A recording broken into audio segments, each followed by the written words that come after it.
আসসালামু আলাইকুম। Hello everyone. আমি প্রীতি নোয়াখালী থেকে বলতেছি।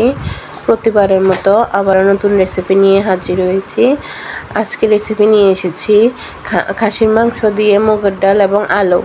সহজ এবং ঘরোয়া উপকরণে খুব সিম্পলভাবে তৈরি, আশা করি ভালো লাগবে।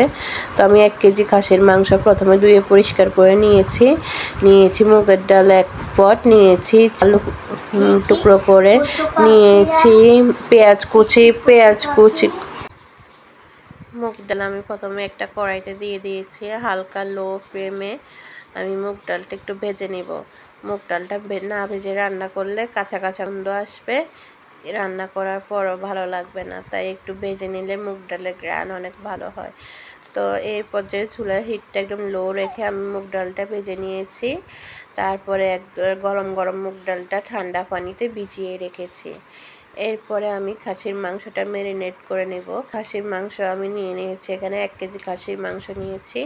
দিয়েছি 1 টিস্পুন আদা বাটা, দিয়েছি 1.5 টিস্পুন রসুন বাটা এবং সাথে দিয়েছি বড় 2টা পেঁয়াজ কুচি করে। দিয়ে দিয়েছি 1.5 টিস্পুন মরিচের গুঁড়া এবং দিচ্ছি 1 টিস্পুন হলুদের গুঁড়া। দিচ্ছি রাঁধুনি গুঁড়া মশলা, গরুর মাংসের মশলা 1.5 টিস্পুনের মতো। সবগুলো দিয়ে ভালো করে মাংসটা ম্যারিনেট করে এভাবে রান্না করলে খেতে ভালো লাগবে। তো তারপরে দিয়ে দিয়েছি গরম মশলা, এলাচ, দিয়েছি 2 টুকরো দারুচিনি এবং 2টা তেজপাতা মাঝখান দিয়ে ছিঁড়ে দিয়েছি। দিয়ে দিয়েছি 1 টিস্পুন লবণটা আমি পরে আবার চেক করে দিব। তারপর দিয়ে দিয়েছি 1 টেবিল চামচ রান্নার তেল।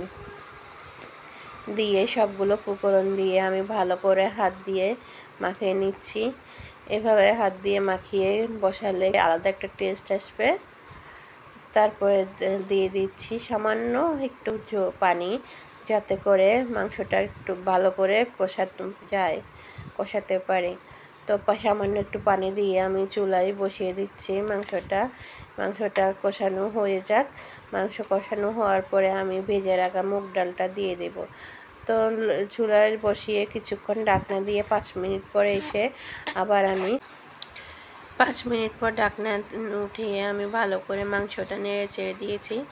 আবারও ঢাকনা দিয়ে 5 মিনিট কষিয়ে আবারও ঢাকনা দিয়ে 5 মিনিট কষিয়ে রান্না করে ফিরে এসেছি।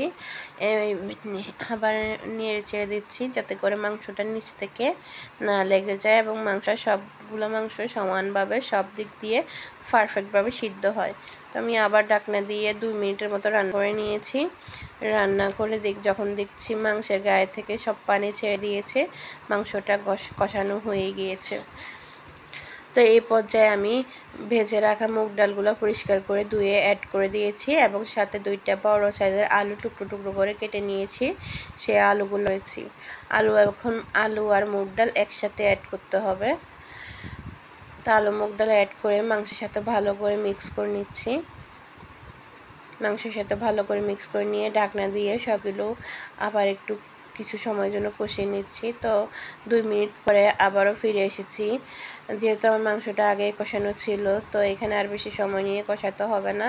এখানে মুগ ডাল আর আলু প্রায় আমি 2-3 মিনিটের মতো কষিয়ে নিয়েছি। এবার দিয়ে দিচ্ছি ঝোলের পানি।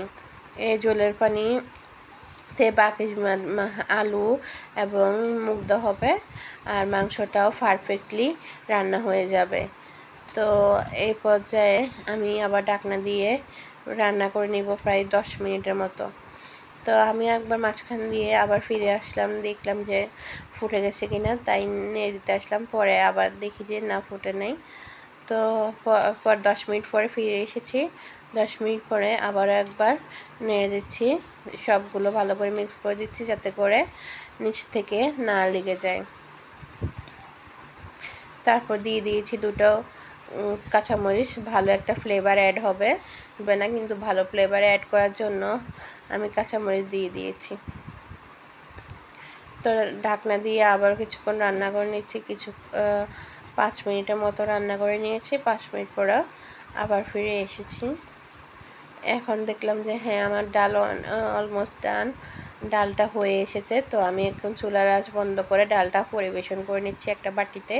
তো এভাবে সহজ সিম্পলভাবে বাসায় খাসির মাংস, আলু, মুগ ডাল দিয়ে রান্না করে খেয়ে দেখবেন কেমন লেগেছে অবশ্যই জানাবেন। আমার রেসিপি ভালো লাগলে আমার চ্যানেলটি লাইক করবেন, শেয়ার করবেন, সাবস্ক্রাইব করবেন এবং ফ্রেন্ড এবং ফ্যামিলির সাথে শেয়ার করবেন।